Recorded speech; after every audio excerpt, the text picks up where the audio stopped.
Le maître de ce chien affirmait que sa chienne cachait un véritable trésor dans sa niche. À l'intérieur, blottie contre elle, se trouvait une minuscule chatte d'Ax en grave peine un mois. Le propriétaire ne comprenait pas comment elle avait pu se retrouver là. Sa chienne, habituée à garder la maison, vivait toujours attachée et sortait rarement. Quelques jours plus tôt, un typhon avait frappé la région. Inquiet pour son animal, le maître était sorti la chercher, sous la pluie battante. Il l'avait trouvée trempée, refusant de quitter sa niche. C'est alors qu'il avait aperçu le petit chaton levé tout contre elle. Depuis ce jour, la chatte ne quittait presque plus sa nouvelle protectrice. Mais quelque chose intriguait le maître. La chienne restait distante, presque indifférente à l'animal.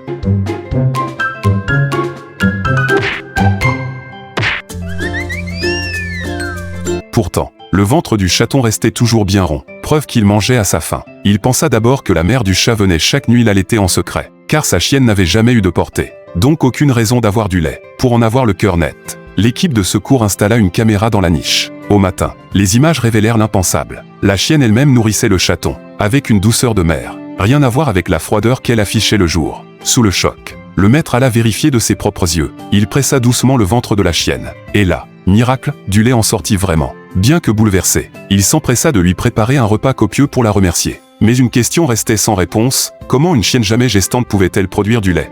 Les sauveteurs contactèrent aussitôt un vétérinaire. Après examen, le diagnostic fut clair, aucune trace de grossesse. Le lait provenait d'un phénomène hormonal rare appelé pseudogestation. Les tétés du chaton avaient stimulé la production d'estrogène, déclenchant la lactation. Le mystère du lait était résolu, mais restait celui de la rencontre. Selon le vétérinaire, la mère du chat avait probablement fui le typhon avec ses petits, en cherchant un abri. L'un d'eux s'était perdu et avait trouvé refuge près de la niche. La chienne, mue par son instinct, l'avait recueilli et protégé comme son propre enfant. Heureusement, cette pseudo-gestation ne présentait aucun danger pour elle. Le vétérinaire recommanda seulement de surveiller le chaton pour soulager la chienne. Touché par cette histoire, le maître décida d'adopter définitivement le petit félin. Il promit de veiller sur eux deux, pour qu'ils grandissent ensemble, unis par un amour né d'une tempête.